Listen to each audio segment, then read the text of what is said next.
Rodeo, one of the last bastions of the American West. It's revered in small towns like Sheridan, Wyoming, and metropolises like Houston, Texas. I've been to a few rodeos in my lifetime, watching cowboys attempt to stay on the back of a bucking bronc and cowgirls rope calves for a belt buckle and big prize money. My dad's an old cowboy at heart, but it didn't pass down to his son. I really didn't see the appeal of being a cowboy when I was younger. I didn't want to feed horses or muck out stalls or ride off into the sunset on the back of a horse.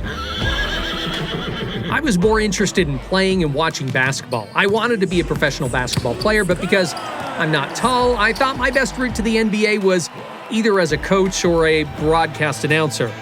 Well, as you may have guessed, neither of those dreams panned out. Now, cowgirl Jacey Hupp's early dreams were similar to mine. I thought I was going to the WNBA and all the things, and loved basketball, loved softball, loved soccer, all the things. And then rodeo started turning on for me, and then nothing else clung to me, and nothing else I was as passionate about. Jacey has lived out those rodeo fantasies, competing in breakaway roping and goat tying. I was not a nervous competitor myself. I felt like I could handle pressure. I actually preferred it. Pressure is privilege. But the pressure is a bit different now that she's the women's rodeo coach at the University of Wyoming. When it comes to my students, I have never been more nervous in my life. I don't know, it's just because I just feel helpless, or I don't know, but I get very nervous when they're competing. My watch will even tell me, like, did you fall? Why is your heart rate almost at 100? So that I did not anticipate. Jacey loves her job because it's much more than just rodeo. There is a lot of just feeling real purpose, whether that be I helped somebody, whether that was there for someone, whether I had a talk with someone that I think they needed. So I think just the immediate purpose is that I feel that on a level I've never really felt before. But that purpose could have been so much different. One disaster could have changed everything. I remember for about a week after the accident, I was kind of in zombie mode. Wasn't really eating, wasn't really sleeping, just kind of there. This is BYU Radio's Big Stories, telling amazing and inspiring tales from the Big 12 and beyond. I'm your host, Cleon Wall. Our episode, Cowgirl Up, like Jacey Hupp. Being a cowgirl means more than being in the rodeo arena. Jacey did not grow up dreaming of wearing the brown and gold of the Wyoming Cowboys and Cowgirls. She was raised in neighboring South Dakota. So Huron's a decently small town in South Dakota. A lot of agriculture, a lot of farming, a lot of cows, and we are the home of the world's largest pheasant. Go us. The 28-foot-tall, 22-ton fiberglass and steel pheasant is somewhat of a tourist attraction for people who want a picture of the big bird right off of US 14. But people don't stick around for the fake pheasant. You know, it's one of those things when you live here, you feel it. Tarin is Jacey's older sister. It's a state we're proud to be from, and both my husband and I are born and raised, and I say we plan to stay, that this is where we hope to raise our family. I love coming back home to Huron, and we have so many good memories here, and we want to keep coming back. You know, we want to keep making those memories. My parents moved there about a year before I was born, and one of the first things that my dad built was the arena. Just like a basketball-crazed dad would install a backboard and hoop so his kids could practice their shooting skills, Bill Hupp built a rodeo arena to teach his children the tricks of the trade. Dad came from the rodeo background. Mom didn't, but Mom was always there writing times down, making sure you had a big water jug she carried around with ice and snacks. You know, Mom found her niche. LaDonna Hupp also taught others how to be a rodeo parent. But Dad, he drove it home a little bit harder in that rodeo arena. Here is Jacey and Tarin's older brother, Trevor. We didn't know anything different. We were out there and we were in that arena and we were roping. I remember Dad and Mom just being so excited when we got the lights and we put in really good lights in the arena, and Dad really wanted to get them turned on just right so that, you know, when it was dark, we could keep practicing if we wanted to and take advantage of that. I really attribute a lot to my parents too, because they would work their 8 to 5 job and then get home, change clothes, head out to the arena. So if I was going to be the one sitting in the house, I'd be pretty dang bored. So I really just followed the rest of the family out there. If you want to be successful, there's not a lot of coaches you can go and find until it's college. You can go to a clinic for a weekend, but if you want to be successful in the sport of rodeo, it's at home. It's in your arena. And the neat part about it is we just did everything together. I mean, so when you're going to 4-H rodeos or high school rodeos, we're all in a pickup together going, spending the weekend in places. And then if we're not going to rodeos on the weekend, we're out here in the arena and we're doing it all together. Each of the siblings were rodeo standouts. How many saddles and buckles do you guys got between 4-H and high school? I think I had over 80 buckles. Let's just say they have a lot of buckles and saddles and other awards from their exploits. And since Tarin competed against JC in events, it wasn't always a friendly rivalry. As an older sister, I'll admit, when we were younger, we didn't always get along as good. You know, you didn't quite see the competition right. But when she won her saddle in high school, won that title, she was the only one of us kids to make nationals. We kind of joked that there was a curse, or Trevor came close, couldn't quite get it done. I came close, couldn't quite get it done. Jacey's senior year, she finally punched her ticket to be able to go to high school nationals, and it was amazing. Tarin then encouraged JC to join her at South Dakota State for her last year on the Jackrabbits rodeo team. Our rooms are right next to each other. So she hung a note on my door, and when I woke up in the morning, I read it, and my nickname is Barn Cat, and that's a whole nother story. But she wrote a note, and she said, "Hey, Barn Cat, I'm gonna come rodeo with you at SDSU, and we've got a year." And you know, to have that, when we hit college, having Jacey there was the best, because if our rodeo run didn't go quite great, we wanted to put in extra runs, she's the one that would get up with me at 6 a.m. Let's go tie some goats, let's go do this. And then at night, we would practice, and it jives. I want to win mentality by far, but at the same time, it's like, I practice with you every day, I work with you every day, I know how hard you work. Okay, maybe if one person can beat me, it can be you, type of mentality. So it's not like we ever backed off from each other, but we also were never discouraged at each other if one of us did end up beating each other. So it was a really cool dynamic that you really don't see in a lot of sibling relationships. I had a good college buddy, he was a senior like me, giving me a hard time, and he's like, "How's it feel to be beat by your sister?" And I said, "Good." I said, "I have taught her everything I know and then some. If she's not able to beat me as an older sister, I did something wrong. She should be better than me. I've learned stuff. I hope she's picked things up.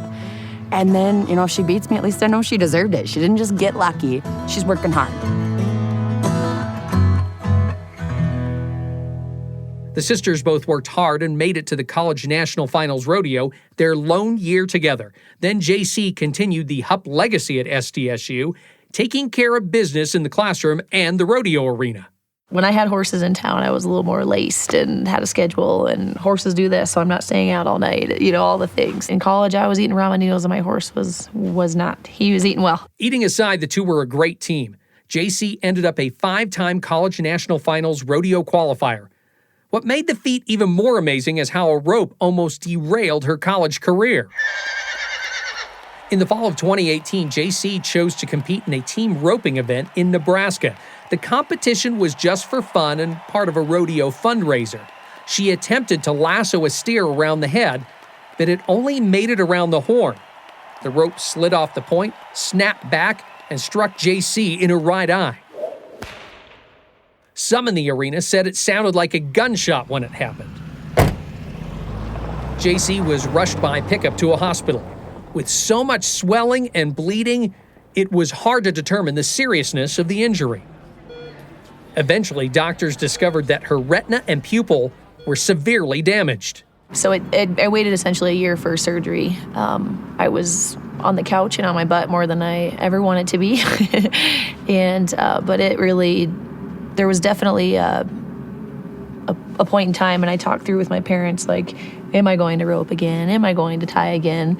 And I kind of thought I'd maybe just be a barrel racer where things weren't so hands-on, but essentially just through the help of my parents and my family, they just kind of said, yep, you're doing this. In July of 2019, a surgery replaced 80% of JC's right eye. But she did compete again the very next month and finished out her collegiate rodeo career. I did think in college losing my one eye was going to be the worst thing that ever happened to me.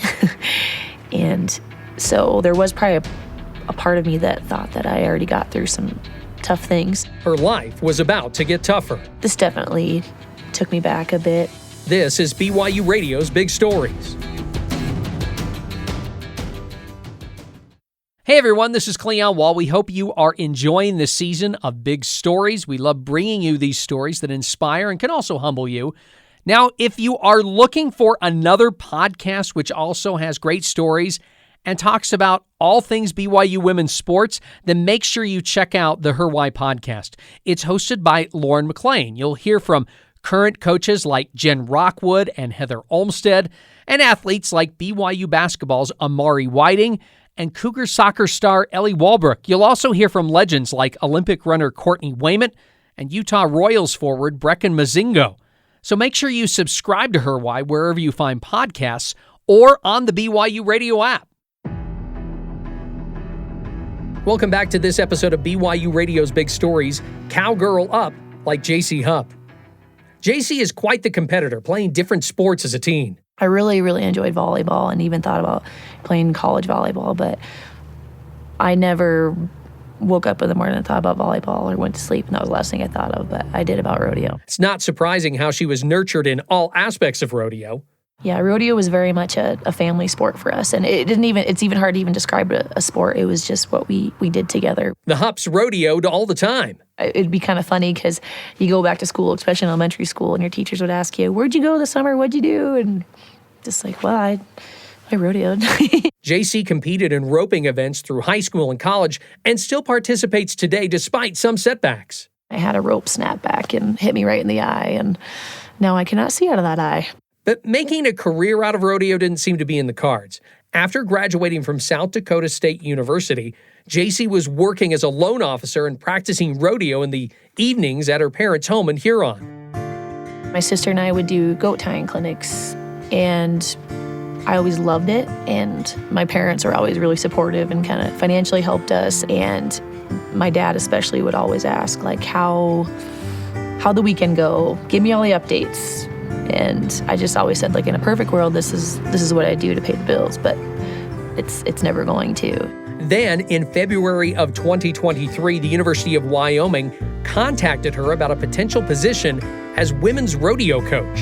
And I visited in April, and I fell in love with campus. I fell in love with the university. I told my parents about it, and my dad especially was very excited and very openly excited about it. My dad always just said, like, you can go back to your job or maybe find someone in a bank, or there's light at the end of the tunnel if it doesn't work out. And I kind of just was asking my mom, are you sure you think it would? And she finally said in her just reserved voice, like, it hasn't been done before. So, and that, to me, that was her, yes, do it. But Jacey never did it. She didn't take the job. It wasn't the right time. And then kind of never really thought much about it again, thought it was a cool opportunity. She stayed in Huron, working and rodeoing while living with her parents. But that all changed the month after Jacey visited Wyoming's campus. Here's Jacey's sister, Tarin. My sister-in-law never really calls me during the day. I'm like, okay, that's weird, but I texted him, like, hey, I'm on a work call, and I can't remember if she called me again or what happened, but we weren't able to connect. My husband called me, and I don't know what happened, but he goes, Kelsey called me. She was really upset. Something happened at the house. The house Tarin is referring to is her parents' home. William and LaDonna Hupp were watching their 3 grandchildren, Miles, Royce, and 6-month-old Harper. Not knowing what was going on, Tarin and her husband dashed to her parents' house. We came over the hill. There was nothing left standing of the house, the garage, and the outbuilding. There was nothing left standing. A propane explosion left the property nearly desolate. Tarin and her husband were barred from going anywhere near the estate. She desperately searched for answers. Eventually, a close family friend who had made it inside the police barricades approached them. I need to know. Nobody's told me anything. And he's like, I don't know how to tell you, and I'm so sorry. But your mom didn't make it, and Harper didn't make it. And I saw the ambulance go out, and Dad was in the ambulance, and the boys were in the ambulance. And there was just a moment. We lost Mom. We lost Harper. We lost the house, but we can't lose Dad. No way will it take all 3. Tarin and her brother Trevor, who is the father of the 3 children, rushed to the hospital with the rest of the family. And we got to talk to Dad just a little bit. He had coded a little or something, and then they were just getting him steady to go back for an MRI, and Trevor and I went and checked on him, and we had kind of gotten the steady, we're gonna go get a scan, like we'll see. And then it didn't make it. So I talk about, a really hard moment being when Jacey got to the hospital, and I didn't get to get a hug from Jacey and to get through it together and to go help Dad. I had to tell her Dad didn't make it, plus Mom in Harbor. I remember for about a week after the accident, I was kind of in zombie mode. Wasn't really eating, wasn't really sleeping, just kind of there. And I really don't remember what flipped things, but I couldn't talk to God for about a week. We were driving by the hospital where essentially my dad passed away in, and they took Harper and Mom too, even though they already passed. And I remember just asking my sister, like, how is it for you living in this town and driving by the hospital every day? She asked me a hard question, and I answered honestly. And she just kind of said, well, I try to think of it as a place of new and birth versus a place of death. And then right at that moment, we were driving by, my parents' wedding song came on the radio. I'm like, well, Mom and Dad wanted you to know it's hard, girls. Keep putting one foot in front of the other. We lost our mom and dad, and we lost a 7-month baby girl in that tragedy. Jacey and Tarin's brother, Trevor. You talk about just flipping the world upside down, but what it has done is truly give us a recognition of what we had. And we told each other during the funeral, obviously we wish we had more time with Mom and Dad, but the time that we had with Mom and Dad was so powerful. We truly feel like we got as much done in that short amount of time as most people ever get. So I'm really proud of my siblings, especially for how we've handled all this and how we've never let it come between our relationship. And I will forever be proud of that. We can't change what has happened. We can't change the past. The only thing we can change is tomorrow and the next day and what we do going forward. One of our good family friends, I think it was Jacey's friend, said, if you look, heaven will wink at you. And since she said to me, and I try, I don't always have my eyes or ears open, but I notice a lot more. I woke up and just had Harper in my mind, and I just started praying for her. And I walk outside to let the dogs out. And I kid you not, it was like you swipe on Instagram and put a pink filter on. It was pink. I even sent it to my sister-in-law, and she's like, is this real? And I was like, yes, it is. And I wasn't open-hearted and open-minded enough right away to see them, but the stronger my relationship got with God and the more trust I put in his plan, the more I could really see those beautiful little things. People have said, I can't imagine how you guys are doing this. I can't imagine that you're able to do this. And the reality is we didn't have a choice. People reached out to us. People got behind us. People have helped us along the way. And we used our strength. Financial muscles were flexed by the Huron community to help the Hupps, all thanks to Trevor's friends. And they just said, we want to do something for you guys, and put on this golf tournament. The tournament even bore the family's name. So the Hupp Cup, it was kind of, gotta love the name. It rolls right off the tongue. I think Jacey joked, I wish I would have thought of that name. But we didn't, but we love it. It's so catchy. So the first year, businesses poured in to help. They did a live auction and a silent auction, and the outpouring was amazing. So Jacey and I are like, well, we'll be there then. Like, if you guys are there, we'll all be there. And it was hard seeing everybody. But it was so good for them to just kind of wrap your arms around you and let's go do something different. You guys rope and do that. How about we golf? And the amount of people that I know, including myself, had never golfed before that showed up to be at that was really special. The Hupp Cup returned in 2024 with help from the Hupp family. This year, Trevor and Kelsey got to have some fun and get on it. Kelsey had went and found the buckles, had them designed, and it was so cool to see it on people's faces, like what that changed. Or some of the non-golfers, like, never thought of myself as a buckle man or woman, but I want that buckle. We can't say thank you to everybody, and we can't do it appropriately. But what we can do is we can take what they give us, the strength and the power, and just being behind us, keep moving forward and keep helping others. The golf tournament raised almost $20,000, with the money this time going to charitable causes, in honor of Bill, LaDonna, and Harper Hupp. Kind of the reason why I drove 600 miles to make the second annual Hupp Cup. Jacey had moved from her hometown, which explains her long road back to Huron and the Hupp Cup. The University of Wyoming came calling again, just months after her parents died. The first time I met Jacey, I could just really tell she was a genuine person. This is Seth Glause, Wyoming's head rodeo coach. He was hired to the position not long after Jacey told the Cowboys she didn't want to be a coach in April of 2023. She is just kind of one of those people that you want to be around, and always draws you to be around her. Had a passion for rodeo, had a passion to help others. I hadn't thought about it so long, and I just told him, like, you caught me so off guard. My initial thought was there's just no way. I lived with my parents when they passed. I was kind of keeping everything afloat, and I took pride in doing that. So my siblings or another family had to worry about it, and I still had my job in town, and so I just thought there's no way in heck. I was actually on my way to a rodeo with a few of the girls kind of from around my hometown, and I called my brother and I just said they offered it to me, and I'm like, there's no way, right? He goes, I don't know, Jacey. He goes, if it was a year from now, probably, yeah, we could do it. But he goes, I don't know right now. And I go, I know, I don't think so either. And then I think my brother and I called every 12 hours. And then I know he put pencil to paper and I put pencil to paper of just pros and cons and all the things. And the biggest, the con was just circumstances.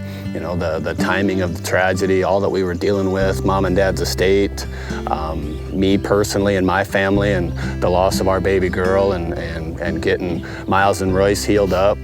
So there was a lot going on, and we just truly came to a conclusion as a family that that's not a very valid excuse, you know, because the question came back, well, would you take this job if this tragedy hadn't happened? And that answer was yes. I was crying before I even called her because I knew after I got done talking to Jacey, she was going to take the job.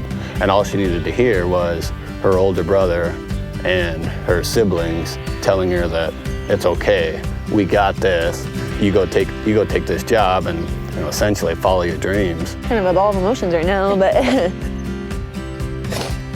there was no lapse in time because every decision I made went through you guys, and your support and your thoughts about it were everything. I needed it.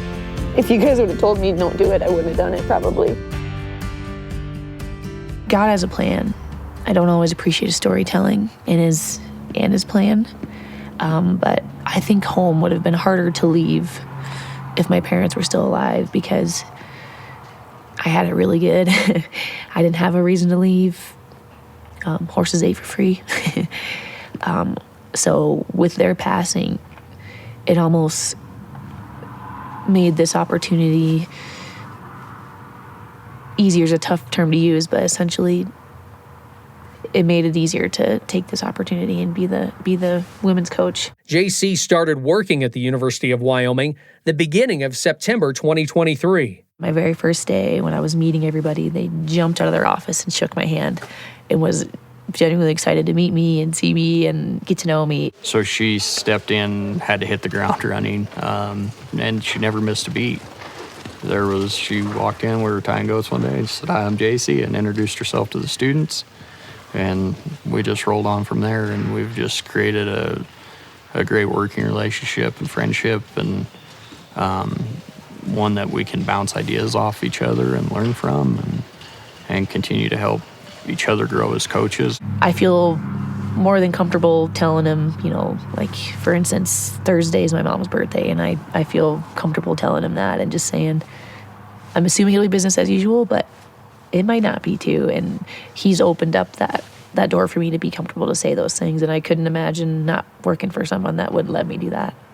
Seth and I are pretty passionate about having a culture and a warm environment in this barn, and it should be serious, but it should be fun at the same time. Like, we want people to be passionate and love it and have a place and an avenue and the opportunity to feed it. Jacey's perspective on rodeo has changed since her family's accident and becoming Wyoming's women's rodeo coach. When I was competing, it was probably more self-centered. You know, how can I get myself better? How can I make my horses better? And it's definitely now a flip of how can I make everyone else better? What are the little things I can do inside the barn or outside the barn? What are some different strategies? So I think it's just a lot more selfless approach to rodeo. I think students know they can talk to Jacey about situations and things that they might not otherwise be comfortable talking to people. She can share her experience and what she's gone through and how to help them maybe navigate the situation that they're going through. One of our students one time, we were saddling horses up at the same time one morning, and she I'd just say, good morning, how are things going, yada, yada, and she it's going good, and kind of rolled her eyes and just was like, okay, well, it's going to get better. Or I can't even tell you what I said, but she just goes, I had a pretty tough morning already. And then she goes, just seeing you and smiling and telling me good morning. She's like, well, Jacey, you've been through hell. And, if you can come show up and have a good day and give the day the opportunity, I can too. Jacey has not only inspired the Cowboys and Cowgirls on her team, but they've inspired her as well. Some of them, when I share things about my family, like whether it's anniversary or something, and my parents, will comment on my stuff or text me individually. Some of them, like if they know it's my dad's birthday or something, make a point to give me a hug. One of the boys on the team, actually, he lost his father about 3 years ago, and he texted me on Christmas and just said, I know it's your first one without your parents, and he was thinking of me even though he was missing someone that day too. My dad always said that having a bad day, bad moment, it'll go away within 15 minutes if you're on the back of a horse. So I've definitely had my days or my moments, and just finding the courage to catch a horse and put a saddle on and go off has definitely helped me in more ways than I can count. More horseback rides are in Jacey's future, along with showing her team, her family, and her hometown what it truly means to be a cowgirl. I think what it means to be a cowgirl is being a part of something bigger than you, having a unselfish bone in your body to help others, preserving a way of life that's definitely seems to be phasing out in a lot of areas of the world. I say it pretty cheesily quite a bit, but it's true. We need the culture, we need the people, we need the heritage, the history. The world needs more cowboys and cowgirls. Cowgirl Up Like Jacey Hupp is produced and written by Whitney Sheffield and Cleon Wall. Music and post-production by Kevin West. Make sure you watch BYUTV's Big Stories by logging on to BYUSN.com. Big Stories is a production of BYU Radio.